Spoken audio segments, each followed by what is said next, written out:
Greetings everybody, Okami Games Online. Welcome back to more Danganronpa 2. Last time, we started exploring around and we found manga for morons. It's for morons, I assure you. And in this episode, as things seem to be pretty linear, our next place to go to is Classroom 5B.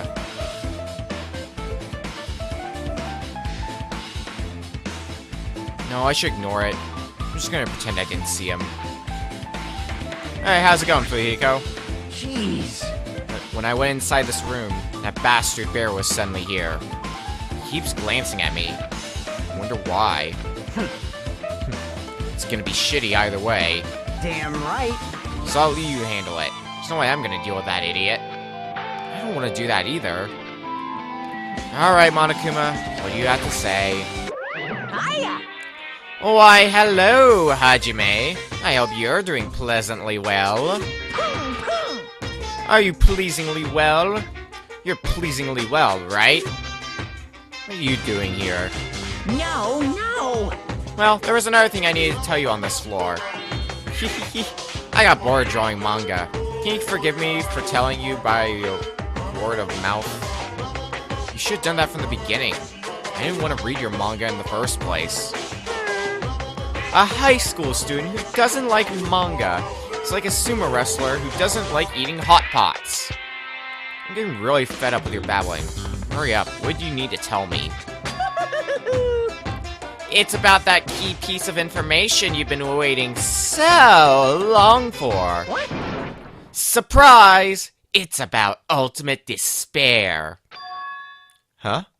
Ahem.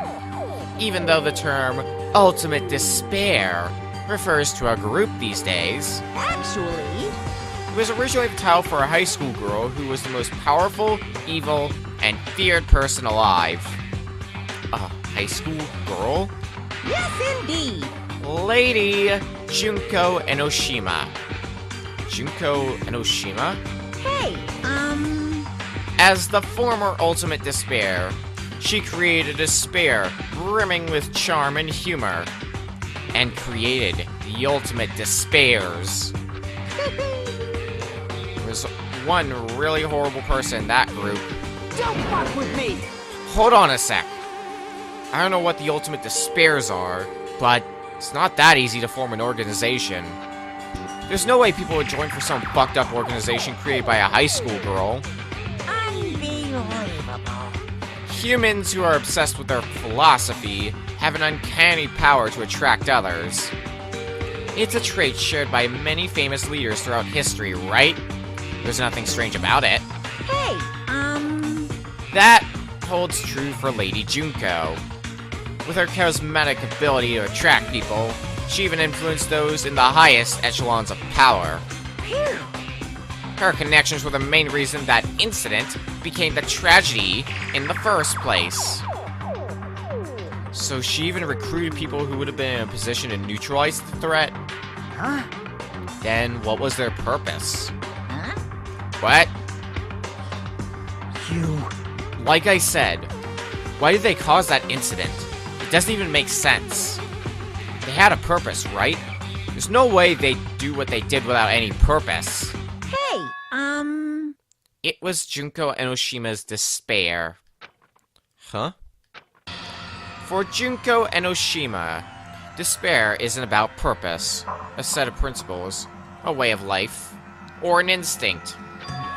Despair is what defines Junko Enoshima as Junko Enoshima. What are you saying? I'm a stuffed plushie. Hajime is a human. It's exactly like that. Junko Enoshima is full of so much despair that she's truly hopeless. Living, dying, eating, loving. For her, everything is despair. What the hell? With her overwhelming force of personality, Junko recruited the ultimate despairs one by one. She controlled their despair by taking advantage of their love, hate, grudges, anything really. Junko's despair is far more dreadful than any other. That idea had been slammed right into their minds. And so, the ultimate despairs who had been recruited became nothing more than Junko's limbs. All despair, whether it was their own or anyone else's, was dedicated to Junko and Oshima. Like believers making offerings to their god. Like a mother providing food to her children. They dedicated all despair so they could escape from despair. All in Junko and Oshima's name. For example, they killed their families and friends, even destroyed their bodies through relentless mutilation. And to hopelessly top it off, they completely believed it was something that they had to do. There's no way something that crazy is possible. What? Do you know about the final days of the Reserve Corps students during the tragedy of Hope's Peak Academy? Final days? In other words, Junko has the power to change people's values. This is also true of famous people throughout history. Hey, what do you mean final days? What happened to the Reserve Department? of course. They fulfilled their role as disposable limbs. They believed in what they needed to do. And so, the 2,357 students of the Reserve Department all committed mass suicide. Mass suicide? What'd you say? All 2,357 students? Oops, it wasn't all of them. One person was excluded. One person was excluded, huh? Is that me? Damn it. I don't believe it. There's no way I can believe this. Ultimate despair, Junko and Oshima. It doesn't scare me at all. I mean, Bastard! Junko and Oshima is already dead. Huh? Ultimate despair has been added. Reserve department has been updated. Alright. What makes you say that Junko is already dead? Hiko, is it true what you said? Junko and Oshima is really dead? Huh? What, you didn't see? There's a book called Manga for Morons, Killing School Life in that bloody classroom. Bloody classroom. Wait, what was that you said about the killing school life? Like the killings we were involved in. They were killings that happened to Hope's Peak Academy. As I recall, the mastermind took her own life because the remaining students worked together to defeat her. Well, yeah. Yeah, that's what it was. The killing school life ended up failing in the end. As a result, the 6 students who survived managed to escape from the academy. Hey, For a manga about the killing school life, it was drawn with a lot of silly images and dumb gags. According to that, the mastermind behind the failed killing school life was Junko and Oshima. The mastermind took her own life, which means Junko and Oshima is dead. like, It turns out that killing school life was part of that whole biggest, most awful whatever incident. Junko took away the memories of former students of Hope's Peak Academy and forced them to kill each other. Former students of Hope's Peak Academy, and she took away their memories? It's just like us. Apparently, the whole thing was being filmed by surveillance cameras and broadcast worldwide. There's a limit to being a cruel asshole. Surveillance cameras broadcasting the whole thing? oh, Students of Hope's Peak Academy are widely known as symbols of hope. By forcing people to watch these symbols of hope kill each other for the sake of survival, we're trying to fill everyone who watched the broadcast with despair all at once. That's messed up. But that messed up plan was stopped. Junko and Oshima failed. Junko lost to the students she placed in her trap. And after being overcome by the despair she created, she took her own life. Then Junko is no more. No matter how horrible she was, there's no reason to fear someone who's dead. Whether Monokuma's story is true or not doesn't matter. bastard! Junko and Oshima isn't alive anymore. Then, who is our enemy. If Junko Enoshima is already dead, are the rest of the Ultimate Despairs behind this? Are the followers of Junko carrying out her will? That's the only thing I can think of. I mean, the killings we're involved in resemble that killing school life.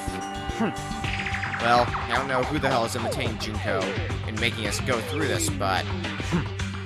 an imitation is just that, an imitation. No shit. If the students from Hope's Peak Academy stop the real deal, there's no way we'll lose to some fake. But if this is really an imitation, are those surveillance cameras the same too? The cameras all over Jabberwock Island. Are they broadcasting to somewhere, just like the surveillance cameras during the Killing School Life? Killing School Life has been added. Ultimate Despair has been updated. Man, Hajime, you totally know about that story, huh? What, do you have a problem with that? Well, I really wanted you to read the manga version since I took the time to draw it. What are you gonna do? Oh well, I'll just raise the flag. Flag? What do you mean, raise the flag? What's gonna happen if you do that? Ooh, how exciting! One step at a time. You're getting closer to clearing my character route. Not making sense again. Well now.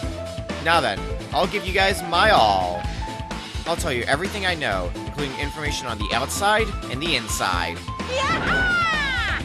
I'll raise them flags like crazy. Whatever that means, I guess we're done in here. And suddenly we're on the 4th floor?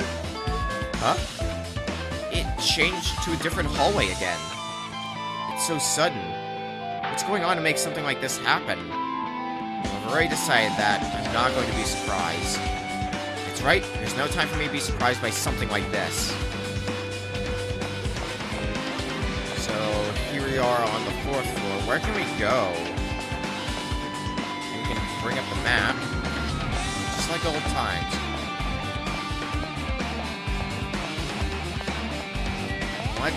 I'm gonna assume the white... That looks like it. I'm guessing the white rooms are the ones we're ultimately going to go into.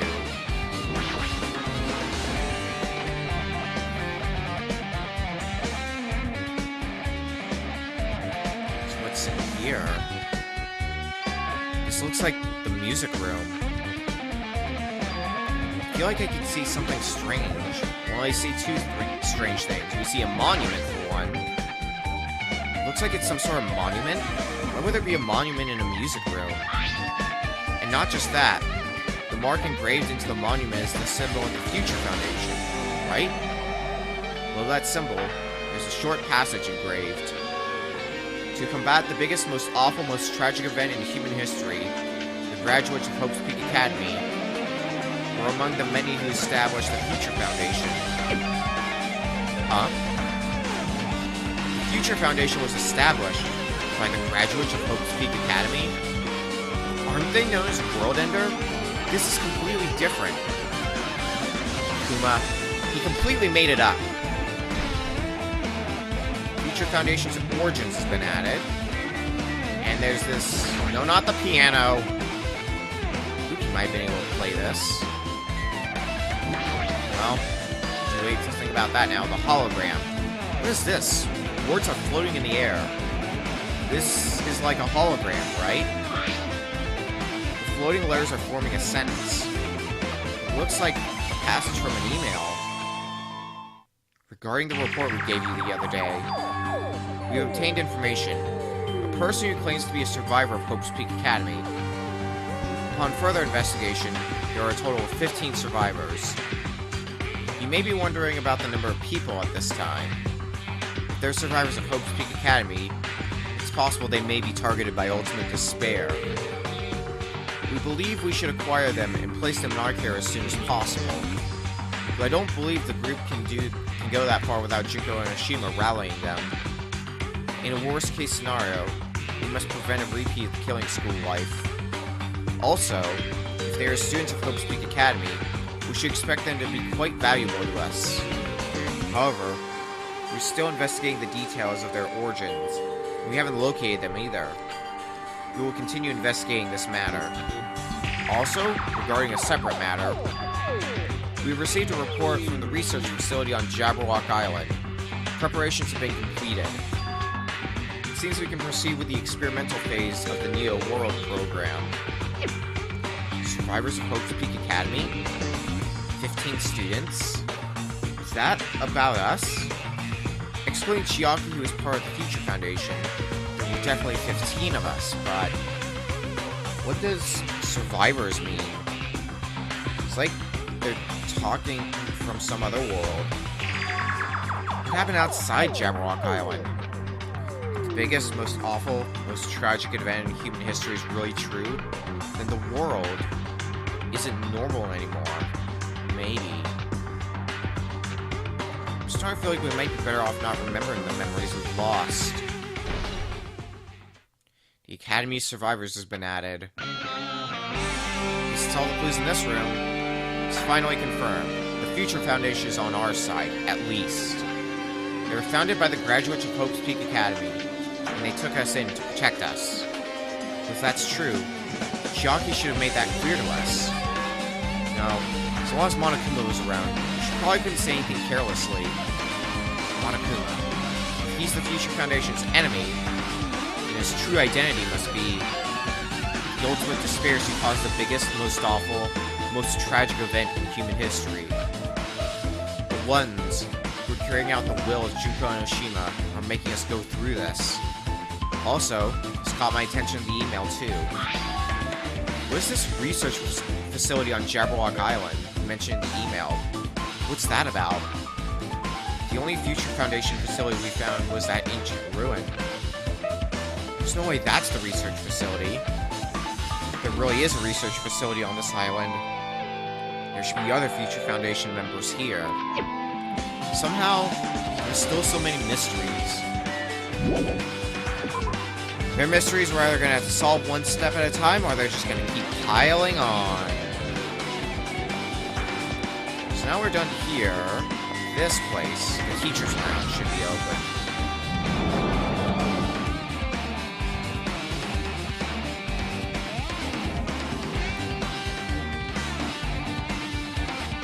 This feels different from a classroom.